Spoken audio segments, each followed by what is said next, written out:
હર મહાદેવ કેમ છો ફેમિલી મોજમાં તો મેં પણ મોજમાં છો ચાલો મિત્રો શું પડી ગઈ છે ને ફર્સ્ટ ઓફ ઓલ બ્લોગની શરૂઆત ગુડ મોર્નિંગ થી કરી લઈએ છીએ મિત્રો તો welcome back to our my YouTube channel તો હું છું પિયુષ તો આપણે બધા એક સાથે મળીને આપણે એન્જોય કરીશું મોર્નિંગ જીલુ ગુડ મોર્નિંગ જય માતાજી જય માતાજી તો સવા મિત્રો રીતિકા ચા પીશે અને મારા માટે મસ્ત મજાની જીલુએ બનાવી છે કોફી નહીં કોફી બનાવી છે ને કોફી બનાવી કેમ શું થયું આમ કરું છું ને કઈ આમ કરી કે છુપાવવાની જરૂર નહીં આપણે જે છે એ છે મેં શું છુપાવવાનું કોફી કેવી લાગે છે કાલ પીધેલી તેમ કહું છું ગઈકાલે જોરદાર બનેલી અને આશા રાખું છું આજે પણ એવી જ બની હશે હા તો આવડી જોઈ લો મિત્રો આવડી ગઈ છે ખરેખર આવડી ગઈ છે પણ આ રકી બી શું કરો લાવી તે આમ મીકેલું ઓય હે અને મને મગમાં પીવડાવીશ ચા સોરી કોફી પીવી જ પડે આ કોના માટે એક અને તમે મોંમાં બહુ બોલો છો આમ જોરથી બોલો તમે મારા માટે ઓકે નાઇસ ચલો સુપર વોઇસ જોઈ લો એક ચુસ્કી લઈ લો જો મિત્રો ફાઇનલી મારા માટે જીલુએ બનાવી છે મસ્ત મજાની કોફી એક નંબર એક આફર કમ્પ્લીટ બની ગઈ છે જે પાવનથી સર બની ગઈકાલ કરતા આજે સારી બની છે એટલે જો કાલે એમ કહેશો ગઈકાલ કરતા બીજી એટલે જો જે છે હું ફેક્ટ કહીશ તને ખબર છે ને તો ચાલો મિત્રો ફટાફટ ચા પી લઈએ નહીં મોર્નિંગ બેટા ગુડ મોર્નિંગ જય માતાજી જય માતાજી તમારા લોકોના સવારમાં મૂડ કેમ નહીં હોતા આમ સવારમાં મસ્ત એક્ટિવ રહેવાનું હવે હેલ્ધી રહેવાનું હવે આમ જમ્પિંગ કરવાનું આવે અને તમે લોકો તો જો આમ આરસ ખાવ છો આમ ગુડ મોર્નિંગ જય માતાજી જય માતાજી ઓકે શું કરો છો નડિયાદ જાય છે પપ્પા ઓકે તો મિત્રો આજે મારા પપ્પા એમ બધા નડિયાદ જાય છે બીકોઝ મારા જોશના બેન ખરા એમના કાકી સાસુ એક્સપાયર થઈ ગયા છે તો ફાઇનલી પપ્પા એકલા જાય છે અને ઘરે હું છું બાકી જો અમે બંને જણા જવાનું આવવાની મમ્મી બે જણના પણ ઘરે કોણ પછી ઘરે કોણ પછી આ છોકરાઓને સ્કૂલે કોણ મોકલે નહીં એ જ નાનકડું જાત સવારમાં વહેલો ફોન આવ્યો 7 વાગે તો મમ્મી તું તો ગભરાઈ જ ગયેલી ને હું તમારું દોસ્તાન પહોંચવા હા આવ્યો એની લેસનો પહેલો આવ્યો 2 વખત એવું તો મમ્મી આ ખેસ થોડુંક તમે વોશ નહીં કર્યું એવું લાગે છે મને વાસ કરેલું પણ ડાઘા નહીં કહે પણ ડાઘા છે ને પડી ગયા છે ખભાની બાજુ આના કરતા રૂમાલ આપો નહીં દેખાય બહુ ખાસ નહીં દેખાય ચલો ચલો તો કંઈ નહીં મિત્રો આજે તો પપ્પા એમ જાય છે ત્યાં આગળ નડિયાદ ગામે બીકોઝ તમને ખબર હશે મેં તમને આગળ થોડું જણાવ્યું છે કે જાય છે આ તો બહુ વહેલા જાય છે મમ્મી હા ગઈકાલ સાંજે એક્સપાયર થઈ ગયા નહીં મમ્મી 8 વાગ્યાના તો પછી ચાલો જોસ્તાની મમ્મી સગ્ગી કાકી સાસુ થાય દોસ્તાન હગીતાથી આવું એટલે ફરિયામાં કે પછી સગ્ગી કાકી ના સબ્જી સગ્ગા કાકી સાસુ પાંચ છે એને 5 કાકી સાસુ છે ઓકે એમાંના એક એક્સપાયર થઈ ગયા એક એક્સપર્ટ એટલે કે બીમાર હતા કે પછી શું હતું મમ્મી બીમાર થઈ ગયેલા જવાના હતા કે ઘેડા હતા આમ સોરી ઉંમર તો ખરી જ ને बराबर गुड मॉर्निंग जय माता जी जय माताजी कैसे हो कुछ भी नहीं अच्छे हो ना और अभी क्या करने जा रहे हो आप आशू करने वॉशरूम करने सिम्बा गुड मॉर्निंग बेटा stand up Simba Simba oh Simba Simba निकला हुश, हुश, हुट. देखो देखो માર સિમ્બાને એવી ટેવ છે મિત્રો જો બીજાને કોઈને મારે ને તો એ ભસવાનું માર દો ના ઓળખી ગયો આ તો રોય આપણો માણસ એમ તો આજે મિત્રો બંને તરફ કામ હતું અને બહુ એક બાજુ શુભ કામ હતું અને એક બાજુ અશુભ કામ છે તો મિત્રો આજે શુભ કામ એવું હતું કે આજે જે મારા શાળા ખરા રીતિકાના ભાઈ એનું આજે લગ્નની તારીખ નક્કી કરવા માટે જવાનું હતું અને ફાઇનલી આજે હું જવાનો પણ હતો અને સવારે 6 વાગે જોશનાબેનનો ફોન આવ્યો કે પિયુષ મારા કાકી સાસુ એક્સપાયર થઈ ગયા છે તો મિત્રો હવે ત્યાં ના જઈએ તો પણ હવે ખોટું લાગે બીકોઝ જોસ્તાની સગ્ગી કાકી સાસુ થાય તો આપણે જવું પડે કેમ કે આપણે વેવાઈનું ઘર કહેવાય અને આપણે સમાજમાં છે એટલે રહેવું પડે બધું તો મિત્રો આજે બીજું કામ એવું હતું કે ગઈકાલે મારા સસરાજીનો ફોન આવ્યો હતો કે પિયુષ તમે આવતીકાલે જરૂરથી આવજો આપણે તમારા શાળાનું લગ્નની તારીખ નક્કી કરવા જવાનું છે તો મેં કીધું કે સારું પપ્પા હું આવી જઈશ 11 વાગ્યા નવરો થઈને પણ સવારે આવો ફોન આવ્યો કે આવું થયું છે તો રીતિકાની રાય લઈ લઉં છું રીતિકા શું કહેવા માંગે છે જીલુ શું કરો છો તમે કપડા કાઢો શેના કપડાં કાઢો છો આવડી સાડી શું કાઢો છો સાડી આપવા માટે કાઢી હા ત્યાં ઉઠાડવા માટે નહીં આ ખરો રિવાજ એટલે કે આલુ પડે નહીં મને નહીં ખબર હવે નીકળી ગયો છે રિવાજ પણ લઈ જાય છે હવે શું કરીએ ના એટલે સાડી ઉઠાડવી પડે હા એટલે મિત્રો જે એક્સપાયર થઈ ગયા છે રીતિકા આપણે જોશના કાકી સાસુ તો એમની ઉપર સાડી ઉઠાડવા માટે અહીંયાથી સાડી લઈ જવામાં આવે જો કે આવી રીતે બધા રીતિ રિવાજ છે હું તમને એક્સપ્લેન કરું છું આ બધું વસ્તુ જોઈ લો આ સાડી આપો છો તમે ઓકે અને જો કદાચ આદમી એક્સપાયર થઈ ગયા હોત તો પછી પીસ આપવામાં આવત જો આ સાડી આપશે ઉપર નાખવા આપવા ઉડાડવા માટે. જોઈ લો. તો કંઈ નહીં, હવે જીલું હવે આપણે શું કરીએ કે હવે લગ્ન તારીખ જોવા જવાનું છે. હવે જો મિત્રો જો મારા પપ્પા જાય છે ત્યાં આગળ જ્યોત્સનાના ત્યાં, પણ મારી પાસે સાધન નથી. મારી એક્ટિવા તો પપ્પા લઈને જાય છે. હા, મારી જોડે બાઇક તો તમારે જરૂરી જ છે. મારે જવું જરૂરી છે અને પપ્પાને ત્યાં પણ જવું જરૂરી છે. એટલે બંને બાજુ મિત્રો જવું જરૂરી છે. વિચારો, બંને બાજુ એક જ દિવસે કામ આવીને પડ્યા છે. હવે બંને બાજુ જવું જરૂરી છે, ટચમાં છે. તો એક બાજુ તો મારા પપ્પા સાચવવા માટે જાય છે. હવે મારે જવું પડે એવું જ છે, પણ મારી જોડે કોઈ પણ વાહન નથી. લગન જોડાવ જવાનું છે અને પાછા એ દિવસે આવું વાત આવી ને એટલે મારું મૂડ જ ઓફ થઈ ગયું. હા, અને એ લોકોને એવું કહીએ કે પપ્પા આપણે આવું થયું છે, એ લોકોને કેવું દુઃખ થાય. આપણા ઘેર તો નહીં થયું, પણ આપણા સંબંધીમાં જવાનું છે. હા, જવાનું છે. હવે આપણે કેવી રીતે કહી શકીએ કે આપણે માહી નહીં આવે, અમારે ત્યાં જવાનું થયું, તો એમનું શુભ શકન અશુભ થાય ને જીલું. હા, એવું છે પાછું, હે ને નહીં? તો મિત્રો બંને બાજુ તરફ આ બધું છે. એટલે કંઈ નહીં મિત્રો, હવે હું મારા સસરાજીને ફોન કરું છું કે પપ્પા આવું થયું છે અને મારાથી આવી શકાય એવું નથી. જો કે જઈ શકાય, મારાથી પણ જવાય. મારા પપ્પા એ બાજુ જશે, હું આ બાજુ જઈ શકું, પણ મારી પાસે સાધન નથી. મારું જે બાઇક છે એ મિત્રો બાઇક બગડી ગયું છે. નહીં જવાય એવું કશું ના. જવાય. જવાય કઈ નહીં, ભગવાનને ગમ્યું ખરું મિત્રો. એક જન્મ અને એક મરણ એ કોઈના હાથમાં નથી. હા, કેમ કે જન્મનો મરણ કોઈના હાથમાં નહીં. કેમ કે મિત્રો શું કહેવાય, બધાને આ રસ્તે જવાનું છે, બધાને આ માર્ગે જવાનું છે. એટલે આ એક પુણ્યનું કામ કહેવાય. એટલે પપ્પાને મોકલવા જરૂરી છે. બરાબર? તો વાંધો નહીં, પપ્પા જો જશે ત્યાં આગળ એક્સપાયર થઈ ગયા ત્યાં, મારી જો કદાચ એક્ટિવાને બંદોબસ્ત થશે તો હું જઈશ. બરાબર? વાંધો નહીં, ચલો. તમારા ઘેર કામ કશું કામ નથી, પણ જો કદાચ એક્ટિવાનો બંદોબસ્ત થશે બકા તો હું નીકળી જઈશ.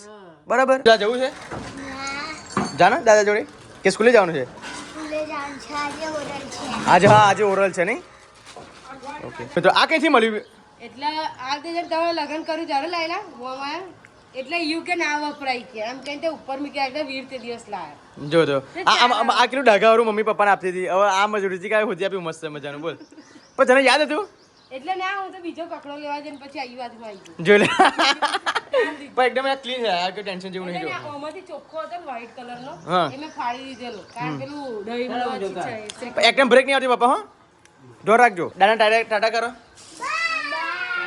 તો મને પણ શરમ આવતી હતી કે પપ્પા આવું બધું લઈ જાય છે, પણ ભગવાનની નસીબથી, અમારા નસીબથી રીતિકાને મસ્ત મળી ગયું. હવે આ ખબર નહીં શેના ડાઘા પડી ગયા, આઈ ડોન્ટ નો. મને આ ખબર નહીં પડી કે ડાઘા શેના પડી ગયા છે. એટલે પેલું કબાટમાં મૂકી રાખ્યું ને તો એ જાય આવીને એને ડાઘા પડી ગયા. શેના? લાકડાના. આ લાકડાના ડાઘા છે? ચોમાસામાં એ જાય લો ને કબાટમાં તો લાકડાના ડાઘા પડી ગયા. એવું તો પણ જેલું આ કમ્પ્લીટ બધું મૂકવાનું આવે બકા, આ બધી વસ્તુ. પણ કબાટમાં મૂકેલું ચોમાસામાં એ જાય ગયેલો શી ખબર પડે. ધુવાસી ના જાય નહીં? ના, વિલેજરમાં બોરે જતું રહે. વિલેજર બોલ જતું રે. શું બનાવું છું? મસૂરની દાળ ને ઘઉંની રોટલી. શું વાત છે! મસૂરની દાળ ને ઘઉંની રોટલી ગરમા ગરમ નાસ્તો કરજો ટિફિનમાં, એમ ને? Okay okay. હવે રીતિકા એટલી બધી એક્સાઇટેડ છે ને કે આપણી હોમું હવે નહીં જોવે. હવે એટલી બધી ફોર્મમાં ફરશે ને કે આમ ધરતી પછી 5-5 ફૂટો અધેના પગ હશે. કેમ ખબર તમને? કેમ કે એના ભાઈનું લગ્ન છે. એવું ના હોય, એ બધું તમે બધું એવું કરો, મનામ એવું છે નહીં. હું તો જેવી છું ને પણ ભાઈનું લગ્ન છે બકા, તો થોડું તો એક્સાઇટેડ રહેવું પડે ને. એક્સાઇટેડ તો છું જ ને. હા, તો બધાને બતાવવાનું આવો હું એક્સાઇટેડ છું, મારું ભાઈનું લગ્ન છે. એ તો મનમાં રાખવાનું. જ્યારે અઠવાડિયું રહે એટલે પછી આપણે એન્જોય કરી લેવાનું. એન્જોય કરી લે, પણ બહુ કહેવા નહીં પેલા એમ. કારણ કે જો કેવા કિસ્સાઓ થાય. સાચી વાત. આજે ખરેખર આજે તો મિત્રો લગ્નની તારીખ નક્કી કરવા જવાનું હતું, અમારે જવાનું હતું, પાછું અશુભ સમાચાર આવ્યા છે. એક બહેનની તો એવી જ આશા કે ભગવાન માતાજી કરીને પોતાના ભાઈનું લગ્ન સારી રીતે પતી જાય. સાચી વાત. સારી રીતે થઈ જાય. પતી જાય ને થઈ જાય. એ જવાના પૈણીને બેનું જોડું સારી રીતે ઘરે આવી જાય, બસ એટલી ઈચ્છા હોય. સાચી વાત. કઈ વિઘન આવવું જોઈએ નહીં. મગ કપડા શું કહેવાય મૂકો છો ચોપડામાં? એટલે એની રીડિયલ વાઇઝ લઈ જવાની. એટલે અલગથી મૂકી રાખ. આજે કયો પીરિયડ છે? ગુજરાતી છે. તો બરાબર. કિલો બોલી બોલી લેસન કરાવવું પડે નહીં જીલું? બેટા દવા પીવે છું. એટલે મમ્મી એને શું થયેલું? કશું શરદીની દવા પીવે છે? શરદી, તાવ, પછી અંદરનું શરીર લૂસ લાગે છે. એવું એમ? તે બેટા પરીક્ષા આવી ને. હા, મને એવું લાગે હો મમ્મી આજે ઓરલ છે એટલા માટે. હા, પરીક્ષા આવે ને એટલે ટેન્શનમાં બીમાર થઈ જાય. બીમાર થઈ જાય નહીં? હા. અને આપણે ઘરનું ટોર્ચર હોય પાછું. હા. અને ટીચરનું હોય. એટલે અંદરથી વીકનેસ આવી જ જાય. weakness આવી જાય. સિમ્બા બચે જો લો હેલો લો આ લો જો વીને અડવાની દેતો જો વીને અડવાની દેતો. હજુ તમે રિક્ષા મોકલે છે કેમ કે મારા પપ્પા એકલા લઈને ગયા છે નહીં રીતિકા? એટલા માટે અમારી પાસે સાધન નથી બીજું, એટલા માટે અમે રિક્ષા મોકલે છે. જો ઓ તું શું કરવા જાઉં છું? ના જો તને આંગણવાડી મૂકવા જાય. આંગણવાડી જવું તે? એ હા આંગણવાડી રૂઈ બાય બાય બાય બાય. પેલો એન દીદી જોડે જવું છે. અને આંગણવાડી મૂકવા જવાનું. આંગણવાડી જવાનું બેટા? આંગણવાડી ચલો ઊંઘાડો. સિમ્બા શું કરે છે? ના એ બહાર મૂક્યું છે ને, હોસ્પિટલ કરી જાઓ. એ ચૂલા પર જીલું બાજરીના રોટલા બનાવો. બાજીના રોટલા બનાવે એમ? જોરદાર. અને બાજીના રોટલા બનાવવા માટે આ કલર તમારું ભાગી ગયેલું છે. એ તો આફર બની જશે પછી બીજું નવું લઈ જશે. એવું? હા. જો લે મિનિટ આજે તો કે બાજીના રોટલા ખાવાનો શોખ છે હજી? તમને જ થયો, મને નહીં. તમે મને કીધું તમે બનાવો. બોલો હવે રોજે રોજ તો તું બાજીનો રોટલો બનાવું છું અને આજે મારો પણ તમને પણ રોજે રોજ ગેસ પર બનાવજો, આજે ચૂલા પર કેમ એમ કહું? એક રોટલો મારે બનાવવા માટે હું કઈ બધું ચૂલો સળગાવું, બધું ખોરી કાગળિયા. આ કેવું ભાગી ગયું જો તો દરાર પડી ગઈ. આ થઈ જશે, રોટલા તો થઈ જશે. ઠીક છે. કાણા કેમ છે તો? એ તો કાણા હોય જ. અવાજ એટલા માટે નહીં. જોઈ લો આજે તો રોટલો બનશે ભાઈ. આજે 23મી તારીખ છે તો ચાલો મિત્રો હજુ તો બાજીનો રોટલો બનતા બહુ જ વાર લાગવાની છે. મને એટલી બધી કડાઈની ભૂખ લાગી છે ને કે ના પૂછે વાત. હજુ રીતિકા બાજીનો રોટલો બનાવશે અને ઘરમાં હજુ તો ખબર નહીં. ઓય સબ્જી શું બનાવી છે? કઢી. ઓહો તો આજે તો મજા પડવાની. બાજીના રોટલા અને કઢી જોરદાર સુપર મજા પડવાની છે. અને સાંભળે શું કયા છે કઢી? તુવેરોની કે પછી લીલી ડુંગળીની? લીલી ડુંગળી તો અત્યારે ના મળે પણ તુવેરો બટાકા રીંગણ બરાબર. મળી. મિત્રો હવે રીતિકા બાજીના રોટલા બનાવવાની તૈયારી કરી રહી છે. ખરેખર બાજીના રોટલા ખાવાથી પાચન શક્તિ બહુ જ મજબૂત થાય છે. વહેલું પચી જાય. આ બધા કે ભારે પણ ભારે નહીં, ભારે રોટલો ઘઉંનો. ઘઉંના રોટલી ખાવાથી એસિડિટી થાય છે, કબજિયાત થાય છે અને વજનમાં વધારો થાય છે. અને બાજરીનો રોટલો ખાવાથી પાચન શક્તિ બહુ જ શું કહેવાય મજબૂત બને છે. હું જ્યારે ઘઉંનો રોટલો ખાઉં ને ત્યારે મને ભૂખ ના લાગે વધારે. અને બાજરીનો રોટલો ખાવાનું ચાલુ કરું ને ત્યાંની મારે વહેલું પચી જાય ને વહેલી ભૂખ લાગે છે. બરાબર. તો બધાનો વધારે કે ઓછો થાય. ખરેખર મિત્રો અમારા જીલુએ બાજરીનો રોટલો ખાવાનું ચાલુ કર્યો છે. એ પછી કસરત પણ કરે છે. કસરત કરીને બાજીનો રોટલો ખાઈને 61 કિલોની થઈ ગઈ છે. કેટલા? 61 કિલોની. 1 કિલો વજન વધે. 60 તો હતો. 60 નહીં બકા, તારો 59 58 હતો. ના 61 થઈ ગયો. તો વાંધો નહીં. તો ચાલો મિત્રો કહીશું વાંધો નહીં. હવે રીતિકા 61 કિલોની થાય કે 70 કિલોની થાય હવે રાખવાની છે તો રાખવાની જ છે ને ભાઈ. પતંજલિની ગોળીઓ 100 કિલોની થઈશ ને તો એ બકા મારે તને રાખવાની છે. મારા ભાઈએ કીધું પતંજલિની ગોળી છે, મારો વેટ એનથી ઉતરી ગયેલો, બહુ જ થઈ ઉતરી ગયેલો. તો પછી મેં કે પીધી ને તો પછી સારું એવું રિઝલ્ટ મળેલું. તે તું એવું કરજે કે. પણ તારાથી ડોક્ટરને બતાવીને જ કરાય બકા. આ ડોક્ટરને બતાવીને કરીશ. તો હવે હું મારા રોટલામાં ઘી વેરીશ. એ ખાતે મારો રોટલો છે એટલા માટે. અંદર બેઠું ને ઊંચું તો કર. લો ને કમ્પ્લીટ તો છે. નહીં રેડતા આવડતું તમને. ઓકે ચલો બસ. જો મિત્રો ઘી વાળો રોટલો મારી જીલું મને ખવડાવે છે. ખરેખર હું 100 વર્ષ તો જીવવાનું છે મારે. ખવડાવવું પડે. હેલ્ધી રાખ. આવતું હોય તો ખવડાવ, અને નડતું ના હોય ને નડે ને તો પછી તમને ના ખવડાવ નહીં. પછી ગયું ઓ ઘી અંદર વેરાઈ ગયું. નહીં વેરાયું. એ મારો રોટલો તૂટી ગયો તમારે લીધે. બાપરે રીતિકા આજે કેટલા વાગે જમવા ખબર? તમારે 2 રોટલા લઈ જાવ. હા તો માથે ત્યાં રાખ ને. બાપરે બાપ એટલી બધી ધૂણી આવે છે ને પછી જોજો અહીંયા તો પવન એટલું બધું છે અને ધૂણી એટલી બધી આવે છે. તો ખરેખર ચાલો મિત્રો. શું જો ઘી કેવું સરગ્યું જો એટલે દરાર વાળું છે એટલા માટે ઘી સરગત. હા ચાલો મિત્રો આજે એટલી બધી ભૂખ લાગી છે મને કે ના પૂછી વાત. પણ અમાર જીલુઓ કેટલા બાપરે રીતિકા 1:30 વાગવા આવ્યો. ખરેખર મિત્રો આજે 1:30 વાગ્યો છો છતાંય હજુ મારા ઘરમાં જમવાનું બન્યું નથી. મોડું થઈ ગયું ને યાર. ખરેખર ભૂખે મરી જવા માંડી છે. મેં તો પાવડર પીધો છે. હવે મને બરાબરની ભૂખ લાગી છે. હવે ક્યારે જમવાનું બને ક્યારે અમે ખાઈ લઈએ. તો તમે મિત્રો આટલા વાગે ખાવ છો કે નહીં ખાતા વિચારો. અમે તો 1:30 વાગે લગી આજે જમવાનું નહીં થયું. અમારી રીતિકા તો છે એ બનાવે જો. પણ ભૂખ લાગી છે બકા મને. સિમ્બા બાજીનો રોટલો નહીં ખાધો જો નહીં સિમ્બા. જમવાનો ટાઈમ થઈ ગયો છે આજે તો બહુ જ લેટ પડી ગયા. કેમનું કે ચાલો હા તો ચાલો મિત્રો ફટાફટ જમી લઈએ છીએ તો ફટાફટ બ્લોગમાં બને રહેજો. 1:30 વાગી ગયો છે. પપ્પા તો ત્યાંથી નીકળી ગયા છે નડિયાદથી. પપ્પા પણ ભૂખ્યા છે.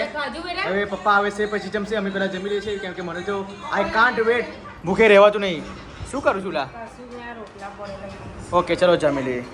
પપ્પા આવી ગયા છે ને પપ્પા લાયા છે મસ્ત મજાનું. આ શું કયું જ્યુસ લાયા છે? અલગ અલગ ફ્લેવરમાં છે બધી. Mix fruit. આ મિક્સ ફ્રૂટ છે. તો પછી 4 છે આખા. આ છે એ શું આ અલગ અલગ છે. આ લીચી. લીચી. આ લીચી છે. આ બધા ના દાડમ છે. હા આ દાડમ છે. mix પોમેગ્રેનેટ. પછી આ મેડલી ફ્રૂટ મેડલી. પછી આ આ એવું જ છે. આ ફ્રૂટ મેડલી બરાબર. ચલો મૂકી દો. અને તરબૂચ આ 10 માં. આ 10 મિનિટ આપવા હાથ પગ જોઈ નાખો. ચાલો વાંધો નહીં. લો આ તરબૂચ પર મૂકી દે. હા મૂકી દે ચલો. તો મિત્રો સાંજના 5:30 વાગી ગયા છે ને અત્યારે હું હવે મંદિરે જવાનો ટાઈમ થઈ ગયો છે બિકોઝ જેનું આજે 5મું નોરતું થયું છે તો ફટાફટ હું મંદિર જઈને આવું છું ખેતરમાં. ઓકે અને આ શું બધું તું ચબાઈ કરું રીતિકા? તું તારા ડાયટ કરવાની છે, તારા પાતળું થવાનું છે, તારા ભાઈનું લગ્ન આવે છે, તું શાંતિ રાખ અને આવી રીતે તું ખા ના કરીશ. ભૂખ લાગી કારણ કે બપોરનો બાજરો મેં અડધો જ ખાધો છે. અડધો તો નાનો છોકરો પણ વધારે પડ્યો ઓછું. તો મિત્રો મારા સસરાજી ત્યાં આગળ ગયા છે લગ્નની તારીખ નક્કી કરવા માટે એને ફોન પણ આવ્યો છે. હવે ફોન એવો આવ્યો છે કે 24-25 તારીખ લગ્ન નીકળી છે ચોથા મહિનાની. પણ મિત્રો મારા સારાની તારીખ 22 તારીખે પરીક્ષા પૂરી થઈ જાય છે. હવે કોલેજમાં મારા સારા કોલેજ કરે છે. હવે કોલેજની પરીક્ષા 22 તારીખે પૂરી થઈ જાય છે. તો મારા સારો એવું કહેવા માગે છે કે 22 તારીખે પરીક્ષા પૂરી થઈ જાય તો પછી હું શોપિંગ ક્યારે કરવા જાઉં, મારું ફેશિયલ ક્યારે કરવા જાઉં, ઘરની કપડાની ખરીદી ક્યારે કરવા જઈએ. એને પણ કેટલી બધી તૈયારીઓ એ પણ એને પરીક્ષા પણ એને જીવન જરૂરિયાત છે, લગ્ન પણ જરૂર છે. તો બેમાંથી એક એને ચૂઝ કરવું હા પડશે. એટલે અત્યારે મિત્રો ત્યાં જપાજપી ચાલે છે કે કયા ડેટ રાખે છે બરાબર. અને 30 તારીખ ને 29 તારીખ મેં કીધી 28 તારીખ તો એ બીજા સામે પાર્ટી છે ને જે થર્ડ પાર્ટી હા એ ના પાડે છે. એટલે મિત્રો ચોથા મહિનામાં જ લગ્ન કરવાનું છે. આ ત્રીજો મહિનો તો એન્ડિંગ છે. હવે 7 દિવસ પછી ત્રીજો મહિનો પૂરો થઈ જશે. પછી કદાચ જો ચોથા મહિનાની 24-25 તારીખ કાં તો 28, 27, 28 કાં તો 29, 30 આમાંથી લગ્ન નક્કી રહેવાનું છે. એટલા માટે રીતિકા હવે ડાયટ પર રહેશે, એનું વજન ઓછું કરશે અને અમારી ધમાકેદાર બધી ખરીદી કરવાની છે. તો એ બધા જ blog up to date full blog હું યુટ્યુબમાં અપલોડ કરવાનો છું. તો એક પણ બ્લોગ જોવાનું મિસ કરતા નહીં. બાકી રીતિકાના ભાઈના લગ્નમાં ખૂબ ધૂમ મચાવવાની છે. તો એ લગીન તો 55 કિલો વજન ઉતારી દેશે. એટલે જોઈશું ને 55 કિલો વજન ઉતારી દેશે. 55 કિલોની થઈ ગઈ. સારું એ તો જોઈશું બકા. બોલે કશું ના થાય, બોલે કશું ના થાય, બોલે કશું ના થાય. શું થયું? અરે ચપ્પુ વાગ્યું છે. કેમ ક્યારે ચક્કુ વાગેલું? આ નહીં જોવું જોઈએ આંગળી પર. આ છે લોહી બંધ નતું થતું. ઓ સોરી માફ કરજે. જોઈ લો મિત્રો કેટલો ત્રાસ છે. હજુ પણ જો હજુ કેવી ઊંધળી છે જો હતા હવે આને શું કરવી મિત્રો જો તો જો ચલું બતાવું જો કેવી આવી ગઈ છે.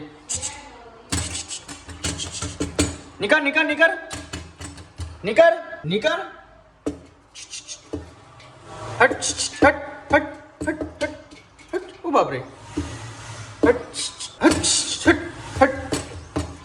જોઈ લો લાઈવ નજારો છે. હવે કેટલો ત્રાસ છે વિચારો. તો જોઈ લો મિત્રો કેટલી બધી ગીરજી છે અહીંયા. તો ખરેખર બહુ જ તબાહી મચી ગઈ છે. બાકી ગેસે બંધ થઈ ગયો છે અને અહીંયા પેટ્રોલે બંધ થઈ જવા જોઈએ. ખબર નહીં આવતીકાલે શું થાય, બીજું બધું બંધ થઈ જશે એવું લાગે છે. આ જીઓનું પેટ્રોલ પંપ છે જો. બાકી એક પણ પેટ્રોલ પંપ એવું નથી કે ગીરજી તમને જોવા નહીં મળે. જો બધા પેલા કાકા ફૂલ કરાવે છે ગાડી તમે ચૂંકાઈને જો આખી ગાડી હલાવે છે જો ખરેખર આ બધા દ્રશ્ય જોઈને ખરેખર મને બહુ હસવું આવે છે. ડોન્ટ વરી હજુ પાછળ પણ જોઈ લો ગીરજી હજુ વધતી જાય છે. સાંજ લગી તો પેટ્રોલ પંપ ઉખાણી ફેંકી દેશે પબ્લિક એવું લાગે છે મને. તો ફાઇનલી મિત્રો હું પેટ્રોલ પુરાવીને હવે મંદિરે આવી ગયો છું. ખરેખર મિત્રો એટલી બધી ગીરદી હતી. 3 પેટ્રોલ પંપ ફર્યો મિત્રો. 3 પેટ્રોલ પંપ હજારોની ભીડ સંખ્યામાં લોકો પેટ્રોલ પુરાવવા માટે હવે પેટ્રોલ પંપે દોડ્યા હતા. મેં તમને બતાવ્યું છે, જોઈ લેજો. એ ક્લિપ મેં તમને આગળ એડ કરી છે. ખરેખર મિત્રો ઇન્ડિયામાં શું થવા બેઠ્યું છે ભારતમાં આઈ ડોન્ટ નો. ગેસ બંધ થયો, હવે પાછું પેટ્રોલ બંધ થવા માંડ્યું છે. એટલે ઘણી બધી તકલીફો ઇન્ડિયામાં બહાર યુદ્ધ થતું હોય છે અને એ બધું ભોગવવું પડે છે ઇન્ડિયાને.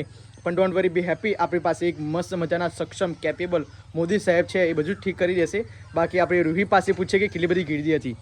રૂહી કેટલી બધી ગીર્દી હતી બેટા? તને કેવી ગીર્દી લાગી? ગોળી ગોળી ખરેખર જો મિત્રો તલાવની હાલત શું થઈ ગઈ છે અત્યારે જો તો કેટલું બધું ઊંઘી ગયું છે. ખરેખર જેને પણ આ તલાવ મિત્રો કર્યું છે એને બિલકુલ અવેરનેસ નથી, બિલકુલ એને જ્ઞાન નથી, એની બિલકુલ સમજણ નથી.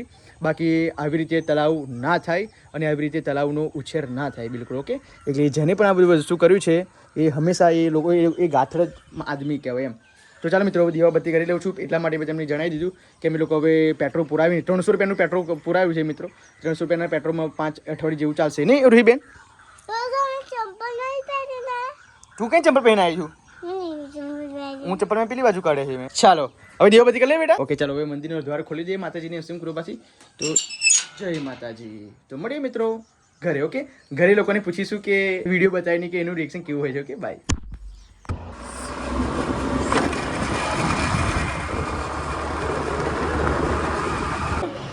શું કરું છું? કઈ ને આ બ્લાઉઝ પૂરો કરી દો, અધૂરો તો એ થોડું ફિટિંગ દોરી. એ નહીં, તને ખબર પડી આજે આપણે પેટ્રોલ વાળી વાત હતી ને એ અફવા છે. અફવા છે? હા. તો ખરેખર મિત્રો જ્યારે આપણા ભારતના નાયબ મુખ્યમંત્રીએ જ્યારે નિવેદન આપ્યું કે ભારતમાં જેટલા પણ લોકો અફવાઓ ફેલાઈ રહ્યા છે એ તમામ લોકોની સાથે આપણે શું કહેવાય પૂરતા પગલાં લેવામાં આવશે. તો ફટાફટી મેં ઇન્સ્ટાગ્રામમાં જે પણ વિડીયો મૂકી હતી એ એટ ધેટ ટાઈમ મેં વિડીયો ડિલીટ કરી દીધી છે. બાકી મને પણ ખબર નથી મિત્રો કે આ અફવા છે. હું ઊંઘી રહ્યો હતો, રીતિકા એવું કીધું કે પિયુષ પેટ્રોલ પંપ બધું બંધ થવા માંડ્યું છે, ફટાફટ તમે પેટ્રોલ જે પડે આવો. એટલા માટે મને લાગ્યું, મને નહીં ખબર આ વાતમાં. એટલે મને શું, મેં ફટાફટ રીલ બનાવી દીધી અને મેં અપલોડ કરી નાખી. તો મારામાં 5 મિનિટમાં 20,000 વ્યૂઝ આવી ગયા. તો ફટાફટી મારા સંબંધી છે પ્રેસવાળા ભરત કાકા, એમની ફટાફટી ફોન આવ્યો, એ પ્રેસમાં નોકરી કરે છે. તો પિયુષભાઈ તમે ફટાફટી વિડીયો ડિલીટ કરી નાખો. તો મેં પૂછ્યું હું કેમ ડિલીટ કરવાની છે? તો કે આપણે નાયબ મુખ્યમંત્રી જે આપણા હર્ષ સંઘવી સાહેબ છે એમને પોતે નિવેદન આપ્યું છે કે આ જેટલી પણ અફવાઓ છે એ બધી અફવાઓ છે, એટલે કોઈએ અફવાઓમાં આવવું નહીં. અને ભારત પાસે પૂરતો સ્ટોક છે, એટલા માટે કોઈ વસ્તુ ખૂટે એવી નથી એમ. ખાલી નાયરા પેટ્રોલ પંપ છે ને વિયો, એ એકદમ ચોખ્ખું પેટ્રોલ વાપરે છે, ચોખ્ખું આપે છે બધા. એમની જોડે સ્ટોક ઓછો છે એટલા માટે આ થયું અને એ બધા પેટ્રોલ પંપ પર લાગુ પડે. હા, એટલે મિત્રો આવી બધી અફવા છે. ખરેખર મને પણ નથી ખબર. તો મેં તો વિડીયો ફટાફટ ડિલીટ મારી દીધી. મેં તમને બતાવ્યું કે કેટલી લાઈનો લાગી હતી. એ ગામની અમારા ગામમાં નહીં, દરેક ગામમાં તમારા ગામમાં મિત્રો આવું બધું પડાપડી છે. આઈ નો, મને ખબર છે. બટ તમે પણ આવી ખોટી અફવાઓથી દૂર રહો અને ખોટી એવી વિડીયો બનાવશો નહીં. બાકી મેં વિડીયો બનાવી હતી એ વિડીયો મેં એટ ધેટ ટાઈમ ડિલીટ કરી નાખી છે. એટલે પેલું જાણવું જોઈએ પછી વિડીયો બનાવવાની નહીં. હા ખરેખર મેં તો ઉતારમાં મેં કદાચ સરકાર આ પગલાં લઈ લે અને માફી વિડીયો બનાવે તો ખોટી ઇમ્પ્રેશન પડે. તો ચલો મિત્રો એ બધું સ્કીપ કરો. મેં તો વિડીયો ડિલીટ કરી નાખી છે, બહુ ડીપમાં જવું નથી. પણ શું વાત એ છે કે 24-25મી તારીખે અમારા રીતિકાના ભાઈનું લગ્ન આવી ગયું. એટલે 24-25 તારીખે ફાઇનલ ડેટ છે. નીતિનું લગ્ન છે. મમ્મી કહો મમ્મા જે પેલી પેટ્રોલની વાત હતી ને એ અફવા હતી. અફવા હતી. આપણા બધા લોકો બધા વાતો કરતા હતા કે પેટ્રોલ નહીં મળે. ના, એ બધું જૂઠી વસ્તુ. હા, એ બધી અફવા હતી. પેટ્રોલ મળશે. ગેસમાં એવી અફવા છે. મને એવું લાગે એ અફવા છે બધી. ગેસ તો મળે એ જ પૈસા મળે. એ પૈસા નહીં મળતો એ જ પૈસા. તો ભાઈ એટલે ખરેખર મિત્રો બધી અફવાઓ છે, એટલે કોઈ ટેન્શન લેવું નથી. શું કેવું પીવું? કેમ વહેલી ઊંઘી ગયા છે? ખાલી વહેલી ઊંઘી ગયા? તો મિત્રો આ કયા સિરિયલ ચાલે છે? તો જોઈ લો મિત્રો, આ પરશુરામ સિરિયલ છે. ફેવરેટ સિરિયલ છે મારા ઘરની, ફેવરેટ. આ સિરિયલ ના જોઉં તો રાત ના જાય ને તમારા લોકોને. પરશુરામ સિરિયલ છે ખરેખર ફેવરેટ સિરિયલ. રૂહી મારી ફોન જોવા માટે રીસે છે. એનું રિહામણું જુઓ ખાલી. શું થયું બેન? બેન રીસે ગયા છે. તો મમ્મી રીતિકાના ભાઈનું લગ્ન 24-25 તારીખ નીકળી. સારું કહેવાય. 24-25 હજુ તો વાર હે પણ 1 મહિનો વાર છે. 1 મહિનો. હજુ તો કાલે 23 તારીખ થાય. હા, એટલે 1 મહિનો 7 દિવસ બાકી છે. 1 મહિનો 7 દિવસ. 1 મહિનો બાકી છે કદાચ. 1 મહિનો બાકી. તો કે નહીં મિત્રો, ફટાફટી પ્રિપેરેશન કરવાની છે, તૈયારી કરવાની છે. અમે શું લાવીશું, શું નહીં લાવીએ, એ તમામ વસ્તુ ડીપમાં જ અમે ઇન્ફોર્મેશન આપશું નહીં. શોપિંગ તો કરાવી પડશે, ખબર છે ને. તારે મન મૂકીને શોપિંગ કરી લેજે તું. ક્રેડિટ કાર્ડ આપી દેજો. હા, ખબર પડી ગઈ? ઓકે આપી દઈશ બગા. મન મૂકીને શોપિંગ કરાવી છે. પણ એ બ્લોગ જોવાના બિલકુલ ભૂલતા નહીં તમે. હવેથી રેગ્યુલર બ્લોગ આવશે કેમ કેમ કે હવે જો મારા સારાને બધું શેરવાની લેવા અને એમ જવાનું કીધું શું છે, બધું મારા મમ્મીનો ફોન આવેલો એમ કીધું છે કે પિયુષને કહેજો કે શેરવાની કે જે બસ બસ એ મિત્રો મારી રૂહી પણ ઊંઘી ગઈ છે. આપ જોઈ શકો છો મારી મસ્ત મસ્ત કાલી કાલી છોકરી ઊંઘી ગઈ છે. મિની રીતિકા ઊંઘી ગઈ છે. અને જો બંને લોકો મસ્તી કેવી કરે છે અત્યારે ઊંઘવાના સમયે મસ્તી કરે બહુ છે. વીર મસ્તી કરે છે. અંજલુ આ બધું શું લગાવ્યું? ઓઇલ જેવું કેમ લાગે છે મને? એટલે દિવેલ લગાવ્યું છે. કેમ દિવેલ? અરે પાપડ પર દિવેલ લગાવાય જીલું? પાપડ પર ને આઈબ્રો આગળ. હા સોરી આઈબ્રો એને પાપડ ના એટલા કહેવાય. લગન આવ્યું છે ને તો હવે આવું ઘટ્ટી થોડી બને ને હા. જાડી કરવા જો જોઈ લો મિત્રો. કારણ કે લુક આપણો લુક હેવી લુક થવાનો હા. તો એમાં પાતળી ના ચાલે એમાં જાડી આઈબ્રો જોઈએ. તો અને આમ મસ્ત ભરાવદાર હોય સારું લાગે એમ. વીર મોમાનું લગન આવ્યું નાચવાનું કેમનું? ઓય હોય જો મોમાના લગનમાં તો વટ પડી જવાનો બંકાનો હો. તો ખરેખર મિત્રો કમેન્ટ કરજો કે મારા શાળાનું લગન છે, સગ્ગા શાળાનું લગન છે, જો કે રીતિકાના નાના ભાઈનું લગન છે. મારથી 3 જ વર્ષના. હા તો અમે લોકો મેચિંગ કરીએ કે શું કરીએ પ્લીઝ કમેન્ટ કરજો. મેચિંગ જ કરવાનું ને તો. હા તો મિત્રો તમે લોકો કમેન્ટ કરજો કે અમે લોકો મેચિંગ કરીએ કે ના કરીએ પ્લીઝ, બરાબર? એટલે દરેક લોકો તમે કમેન્ટ કરો છો ને એને કમેન્ટનો હું રિપ્લાય આપું છું. અને મિત્રો તમને બધાને ખબર હશે કે તમે જેના પણ બ્લોગ જોતા હશે એ બધા જ લોકોને તમે બ્લોગ જોઈને તમે લોકો કમેન્ટ કરો છો, એમની કમેન્ટના એ લોકો રિપ્લાય નથી આપતા. હું પણ દરેક લોકોના બ્લોગ જોઉં છું, હું પણ કમેન્ટ કરું છું, પણ કોઈ મને કમેન્ટનો રિપ્લાય આપતા નથી. પણ તમારા ભાઈ હું કમેન્ટનો રિપ્લાય આપીશ. મારા 1 લાખ ફોલોવર્સ થશે કે મારા 1 મિલિયન ફોલોવર સબસ્ક્રાઈબર થશે કે હું મોટામાં મોટો બ્લોગર બનીશ, પણ હું તમારે કમેન્ટનો રિપ્લાય આપવાનો ક્યારેય નહીં ભૂલું. આ મારું હું વચન આપું છું તમને લોકોને. શું કહેવું? અત્યારે આપો છો? હા બધાને આપું છું, પૂછજો. તમામ લોકોને કમેન્ટનો રિપ્લાય આપું છું, તમામ લોકોને. એ લોકો જેવી કમેન્ટ આપ કરે એવી રિપ્લાય જવાબ આપવાનો આપણે, કેમ કે તમે લોકો છો તો હું છું. એટલે એવું નથી કે મારા 1 લાખ સબસ્ક્રાઈબર પૂરા થશે તો કમેન્ટ રિપ્લાય નહીં આપું. નો, હું કમેન્ટ આપીશ નો રિપ્લાય આપીશ જ એમ. અને હું તો એટલો બધો એક્સાઇટેડ છું ને મિત્રો મારા સારાના લગ્ન કે ના પૂછે વાત. 24 અને 25 તારીખ ચોથા મહિનાની તમે લોકો નોંધ કરી લેજો કે 24મી 25 તારીખ, અને એની આગામી દિવસોમાં અમે જેટલી પણ ખરીદી કરીશું, જેટલી પણ શોપિંગ કરીશું, રીતિકાનું અમે ટોટલ માર્યું ને ટોટલ ના કેસ ખરેખર એનું ટોટલ કેટલાનું આવ્યું ખબર છે? ખાલી શૃંગારનું જ 12,000 રૂપિયાનું ટોટલ આવ્યું છે મિત્રો. ખાલી શૃંગાર એકલાનું જ 12,000 રૂપિયાનું. કપડાં તો બાજુમાં. અરે પણ 12 હજુ તો કપડાં ઇન્ક્લુડ કરું ને તો 20,000 રૂપિયા થાય. પણ એટલાનું નહીં લેવાનું. લઈશું એ તો મારા મનનું હતું બધું કહી દીધું. બાપરે તું તો બહુ મસ્કા મારવા વાળી છું ખરેખર. લઈશે ખરી ને મસ્કાએ મારીશું મને. હા તો ચાલો મિત્રો આ બ્લોગને એન્ડ આપું છું. અને હવે મારા સસરાજીનો ફોન પણ આવી ગયો છે કે પિયુષ જ્યારે પણ તમારું કામ પડશે ત્યારે હું તમને કોલ કરીશ, તમે આવજો. તો મેં પણ ઓફર કરી દીધી કે એટ ધેટ ટાઈમ જ્યારે પણ મને બોલાવો હું આવી જઈશ. ઓકે, તો બ્લોગ સારો લાગ્યો હોય તો લાઈક કરજો, શેર કરજો, સબસ્ક્રાઈબ કરજો. તો મળીએ મિત્રો આવતીકાલના બ્લોગમાં. Okay bye.